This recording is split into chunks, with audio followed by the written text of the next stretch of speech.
Howdy, it's Adee and welcome back to my YouTube channel. Fuck.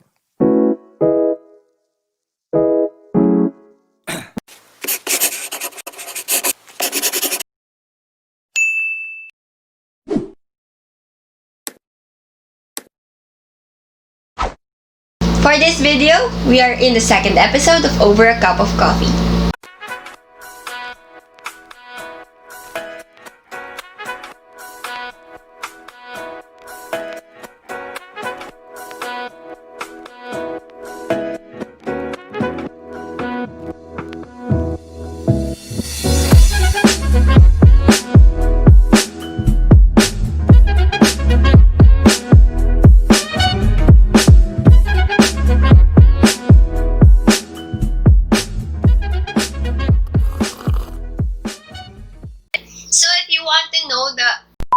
So if you want to know why and how this segment started, check the first episode on my YouTube channel.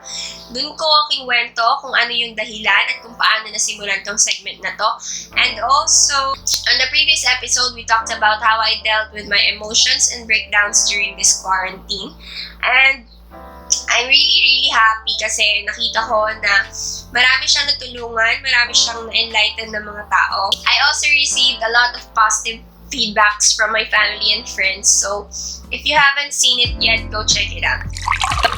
So, for today's episode, we will talk about letting go. So, yun, pagbitaw, pag-let go, pag-move on, yan yung mga pasok na topics dito sa letting go na to. So, let's proceed to the first part, which is the reason. First of all, I want to say sorry, apologize, and excuse myself for the sound of my voice kasi I wasn't feeling well the past few days kaya ganito yung boses ko. But now I'm okay. Medyo naglalabas na lang ng mga kailangan ilabas dyan. Yan. So for this episode, I went on and asked my friends, some of my friends, kung ano ba yung mga bagay na mahirap i-let go bukod sa tao and sa memories. So they gave me pain, trauma, tapos meron din dreams, yung changes, ganon, even anger. So yun yung pag-uusapan natin ngayon. Meron din ako mga bagay na nahirapan i-let go. Kasi you invested so much of your time, so much of your feelings, so much of your effort. Kaya may mga bagay na mahirap i-let go. So, isa-isahin natin yung reasons. Ano nga ba yung mga bagay na mahirap i-let go? Yan. So, una is yung pain. Totoo ba to na mahirap i-let go yung pain? Kasi I can say na totoo siya talaga dahil minsan, meron tayong mga sugat na ayaw nating gumaling.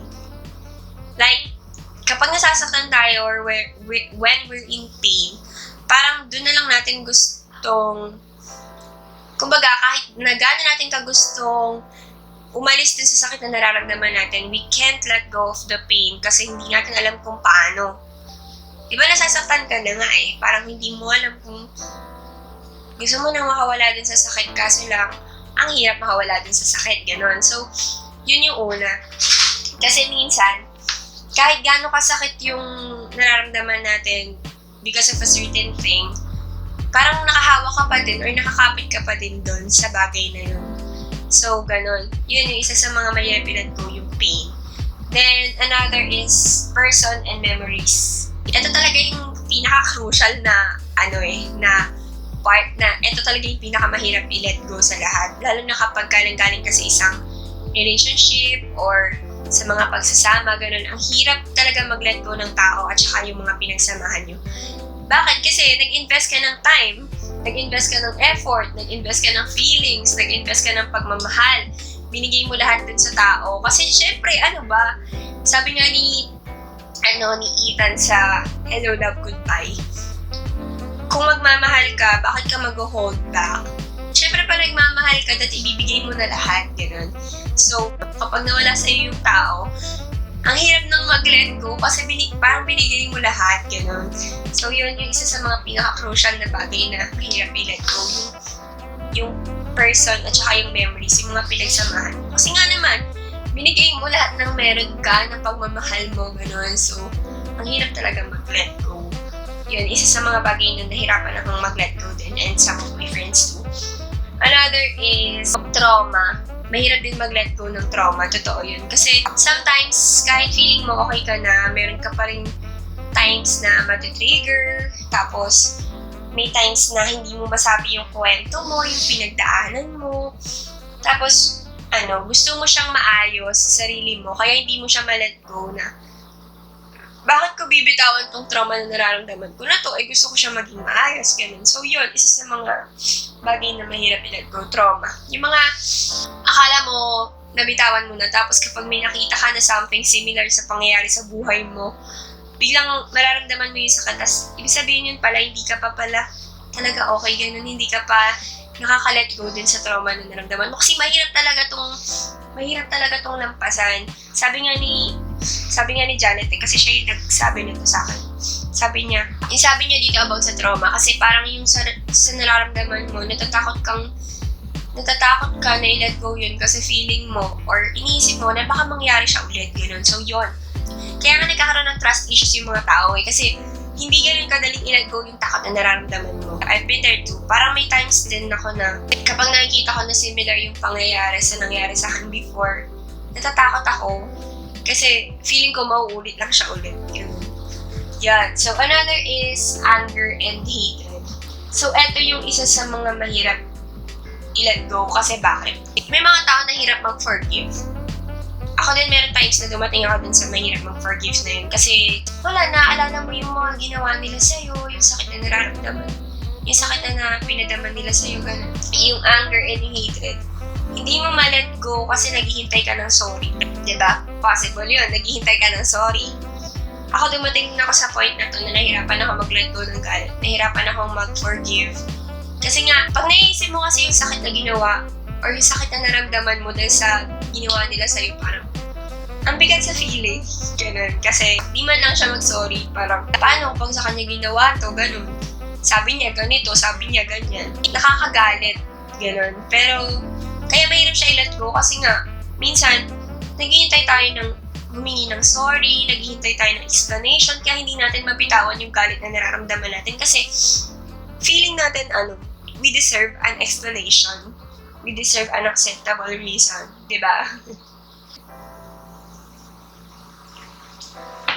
Yun, isa sa mga bagay na mahirap i-let go yung anger. Kasi nga, naghihintay ka ng explanation. Naghihintay ka ng apology.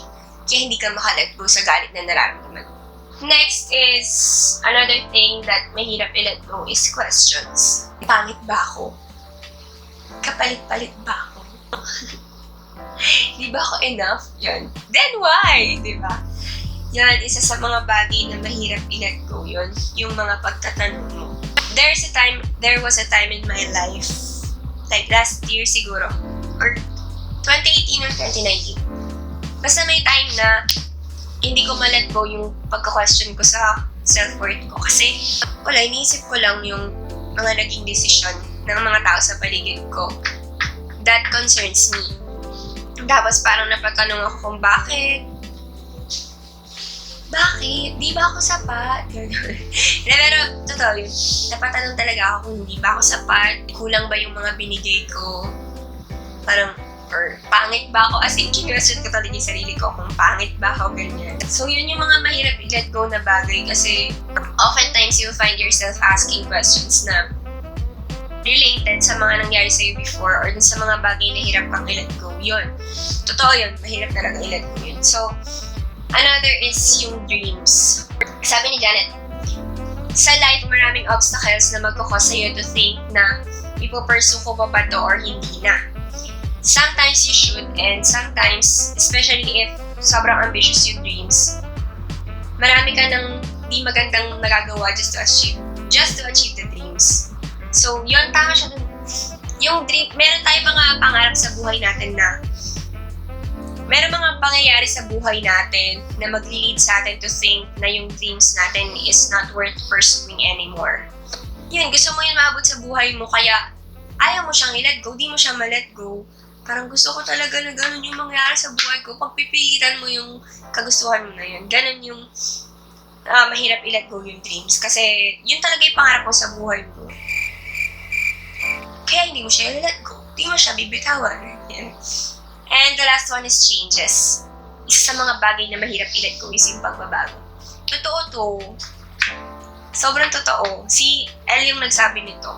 Sabi niya, changes. Tapos sabi ko, ay, oo nga. Kasi lahat ng bagay na yon, yung pain, yung person, memories, yung fear, yung anger, yung hatred, yung questions, lahat ng yun, nangyayari yun dahil sa pagbabago. So, it all interconnects. Na, yung pinakamahirap i-let go sa lahat is yung pagbabago. Diba? Kasi, yun na yun eh. Nag-change na yung isang bagay sa buhay mo. Kunyari ito, example natin itong setup natin ngayon sa pandemic na to, di ba nga, ano na tayo, sa online classes, gano'n. Yun isa yun sa mga changes. Parang, may times pa rin sa atin na tinatanong natin kung kailan kaya yung face-to-face, kailan kaya magiging okay lahat, tapos namimiss natin pumasok, ganun din yun. Mahirap i-let go yung pagbabago kasi namimiss mo, kasi naiisip mo, kasi, yun yung nararamdaman mo di ba? So yun, sa lahat ng bagay na yun na sinabi ko kanina, ano yun lahat? Sa changes lahat yun nangyayari. So nag-represent siya ng change yun. So yun yung mga bagay na yun, mahirap siya i-let go. May mga times na pakiramdam ko, kaya ko na. Tapos kapag dumating yung ganito, parang, ay, hindi pa pala. Ganon. Yung mga instances sa buhay natin na ganon. Kasi nga, ang hirap talaga mag-let go. Ako nahirapan talaga ako mag-let go. Pero, I'm doing this episode to tell you that pwede tayong mag-let go. We can. It's not easy. It's sobrang hirap. Promise, sobrang hirap talaga. As in, hirap na hirap. Ako, alam ko yung hirap na pinagdaanan ko just looking back talaga sobrang pagka tinitingnan ko yung mga nangyayari sa akin before na hindi pa ako talaga okay, ang hirap mag-let go. Nahirapan talaga ako ng sobra. There are times in my life na pagkagising ko sa umaga, gusto ko na nang umiyak kasi ang dami-dami kong iniisip about a certain thing, ganon. Kasi nga, nahihirapan ako i-let go. Pero yung pinakakailangan ko lang naman gawin is to let it go. So yun, mahirap mag-let go pero mayroong process. Kaya proceed na tayo sa part 2, which is the process. We'll go on to the process. But before anything else, I would like to share to you a Bible verse that I read when I was in the process of letting go. So, nakasulat siya sa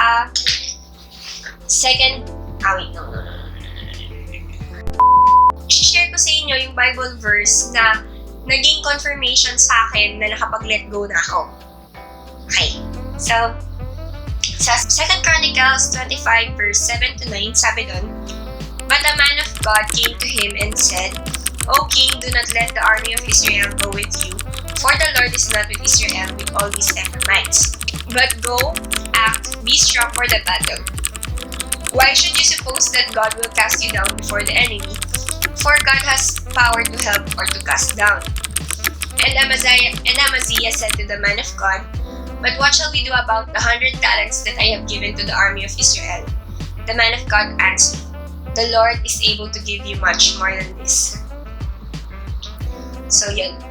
Kwento ko lang to ng maiksi-maiksi lang. Kasi yung kwento na to, makikipaglaban kasi sila. Yung king, si King Amaziah, makikipaglaban siya. And, parang mahanap siya ng army. And then, someone said to him na, huwag niya isama yung army ng Israel. Huwag niya isama, or huwag niya siya magsama ng iba. Kailangan lang niyang mag-go, act, and be strong in the battle. Kailangan siyang humarap mag-isa, ganon. So, ngayon, sabi niya ganon, sabi ni King Amaziah, paano yun? Meron akong nabigay sa kanila na talents, ganon. Yung parang nabayaran na niya yung army ng Israel. Tapos, sabi ng man of God, the Lord is able to give you much more than this. So, when I read this, nung nabasa ko to, may mga bagay na kailangan na nating bitawan sa buhay natin for us to be able to grow, para maging strong, para maging okay. May mga bagay na kailangan natin i-let go. Kaya lang minsan ayaw natin. Katulad ng king dito sa story na to, ang tanong niya, paano yun? Nabayaran ko na, nabigyan ko na. Paano ako magle-let go? Minahal ko na. Nabigay ko na yung time ko, nabigay ko na yung effort ko. Paano ako magle-let go? Hindi siya nagsasorry. Paano ako magle-let go? Hindi pa nasasagot yung mga tanong ko. Paano ako magle-let go? Ito yung gusto kong gawin. Yan, di ba ganun tayo?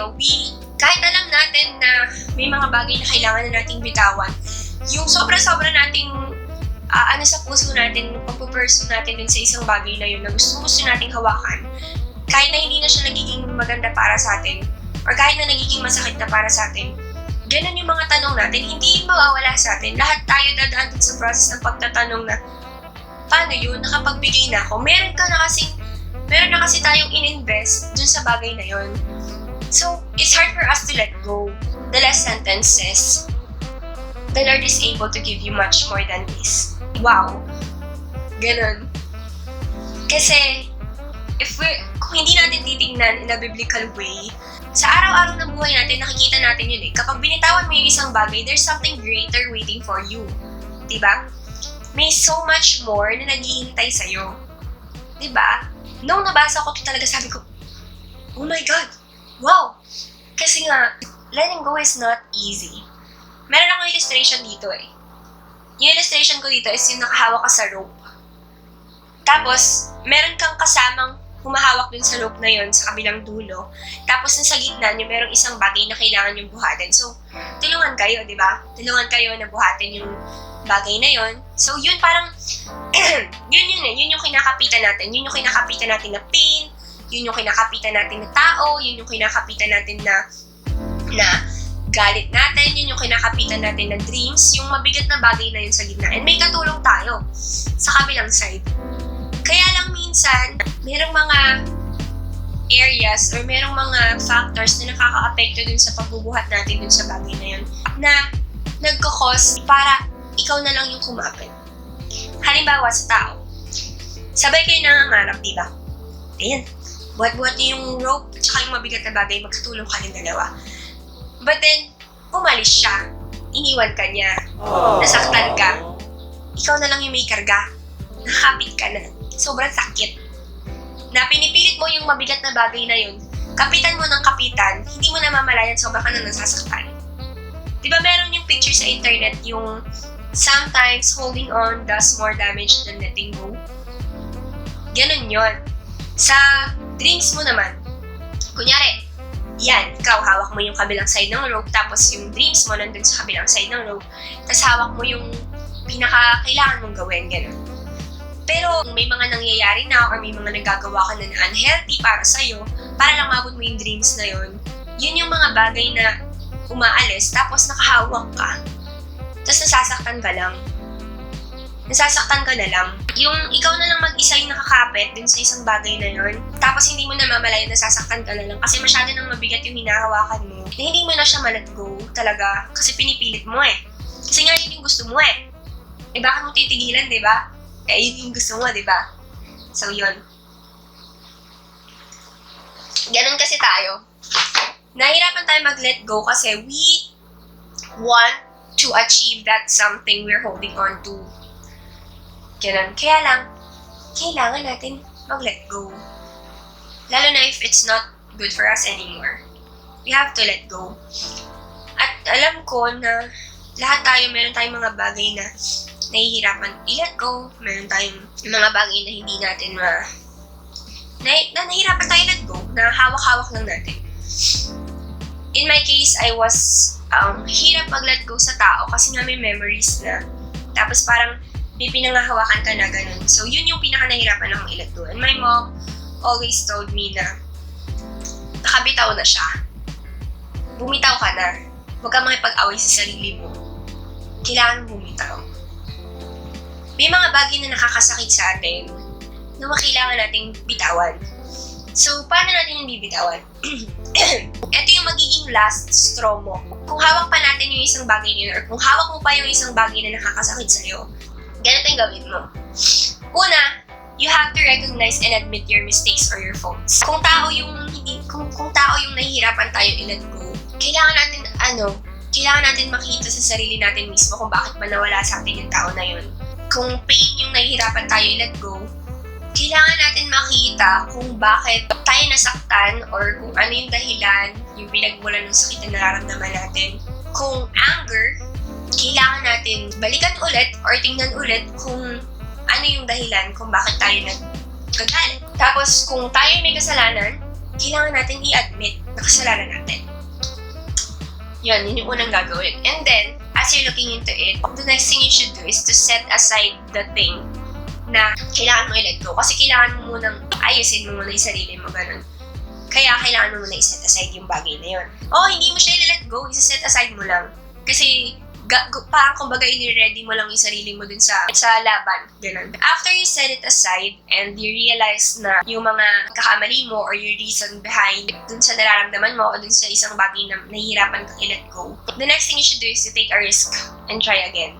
Kasi diba kunyari lang, kung makikipagbalikan ka sa isang tao, tapos meron reason kung bakit kayo naghiwalay, syempre. Then, yung gagawin mo, you will recognize your mistakes. Tapos aminin mo yun, iset aside mo muna yung tao na gusto mo i-let go kasi kailangan mo ayusin yung sarili mo eh. And then after that, you take a risk and you try again. Na-try mo ulit. Ayusin natin, itatama natin, ganun. At least, wala kang pagkukulang, di ba? Kasi nilatag mo lahat ng cards na meron ka. So yun. And then, kung hindi talaga siya gumana, the best thing to do is to accept. Feeling ko dito ako pinaka-nahirapan sa acceptance. Kasi, alam niyo yun. Ganito kasi, pag hindi mo pa na-accept yung isang bagay, makakagawa ka talaga ng mga stupid things. Kasi pipilitin mo na ikaw yung mag-control dun sa isang bagay na yun. You just, I don't know, push lang ng push, ganun. Kahit na hindi na siya nakakatulong sa'yo as a person. Pinapush mo lang, yung naging ending niya is something na really ang pangit. Kasi kinokontrol mo na yung pangyayari. Pag hindi tayo nag-let go, pinipilit natin na maging okay yung isang bagay na hindi na talaga.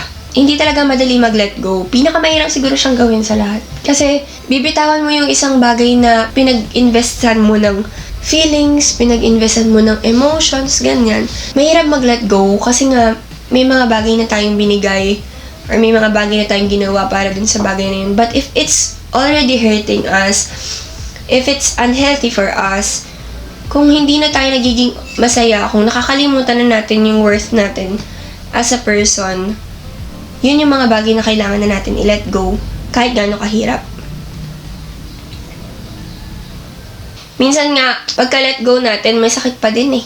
Katulad din sa rope kanina. Siyempre, buhat-buhat mo ng mabigat. Buhat mo mabigat yan. Siyempre, kung rope yon, nilubid na makapal, magkakasugat-sugat ka na dyan. Diba? Sugat-sugat na. Kaya, kahit nabitawan na natin, minsan meron pa ding pain. Nandun pa rin yung memories, nandun pa rin yung kagustuhan natin dun sa bagay na yun. Kasi, masakit mag-let go. Lalo na sa isang bagay na hinawakan mo ng sobrang tagal. Pero pag nag-let go tayo, yun sa rope na yun, kasi mag-leave yun ng mark. But that's the point. That's the beauty about letting go. Is that you don't have to give additional pain to yourself. Hindi mo na dadagdagan yung pain na nararamdaman mo. Kailangan mo na lang pagalingin yung kung anong meron na sugat sa'yo. Pag nag-let go ka, dun sa bagay na nakakasakit sa'yo, hindi naman mawawala agad yung sakit eh. It will not fade away easily. Hindi yung kapag nag-let go kayo, sabihin wala na yung sakit. Wala na yung kagustuhan mo na i-pursue. Minsan nga gusto mo pang kunin ulit eh. Kahit nabitawan mo na, gusto mo pang i-try ulit. Baka sakaling meron ng kumuha dun sa kabilang side ng rope. But the thing is, yung marks na yon, yung sugat na naramdaman mo dun sa isang bagay na nahirapan kang i-let go, yun yung pagagalingin mo. And then it will make room for the things that's waiting for you. Yung sinasabi dito sa sinabi ko kaninang verse na, the Lord is able to give you much more than this. Dun sa bagay na hinahawakan mo, merong mas higit na naghihintay sa'yo. So, let go. And it will not be easy, promise. Hindi talaga siya madali. You will still wake up in the morning feeling the pain. Pero once na na-accept mo na yun ng buo, kikising ka na lang isang umaga na nakangiti ka at sobrang puno-puno ng pasasalamat yung puso mo. At dun mo mako-confirm sa sarili mo na nagawa ko na, nabitawan ko na, tanggap ko na. In my case, one of the confirmations that I had aside from this verse is that may nakita ako na kung dati ko nakita, masasaktan ako. Nung araw na yon, nung nakita ko, napangiti ako. And I said, the person deserves to be happy. So, I deserve to be happy too. Na, hindi mo na kailangan hawakan ulit yung isang bagay na binitawan mo na hindi mo na pwedeng pilitin. Kasi pag pinilit mo, mas lalo lang siyang sasakit. Pag natanggap mo yun, marirealize mo na deserve mo din sumaya. Deserve na madami pa naghihintay sa'yo talaga. Kung yung tao nahirapan kang i-let go, pero mas better na dadating. But I'm not saying na hindi good yung tao na nanggaling sa buhay mo. You have to be thankful for the people that come in your life and that goes away from you kasi they build you up. Nasa sa'yo yun eh. Kung paano mo sila iti-take sa buhay mo. Huwag ka na magalit. Huwag na. Because you're deserving of the happiness. Pero deserving din sila maging masaya. Yung mga binibitawan natin na tao or na mga bagay sa buhay natin, meron silang magandang kinapupuntahan. Once na binitawan mo na, wala ka nang pakialam dun. Kasi binitawan mo na nga eh. Diba? Yun. Kasi, yun na talaga siya. We let go of the things that we don't have control of. And kapag ginawa natin yun, hindi lang yung mararamdaman mo na okay ka na, ganun. Meron kang kakaibang peace na nararamdaman sa sarili mo. Kasi hindi mo na iniintindi yung mga bagay na hindi mo kayang hawakan eh. Kasi nga binitawan mo na. And you find yourself and you look forward to the best things that are waiting for you. Yun yung pinakamagandang bagay. Kasi nga, binitawan mo na eh. And there's so much more. The Lord is able to give you much more than this. At masakit mag-let go, hindi madali. But go through it. Go through the process of letting go. And when you're able to let go, makikita mo yung isang araw ng buhay mo na, yay, okay na ako. Masaya ka na. If-free mo yung sarili mo, kaya ka nagle-let go. Knowing that there's so much more waiting for you, kahit na mahirap mag-let go, lalo na yung mga galit, mahirap din talaga yun eh. Give yourself peace, free yourself, let it go. Pakawalan mo na.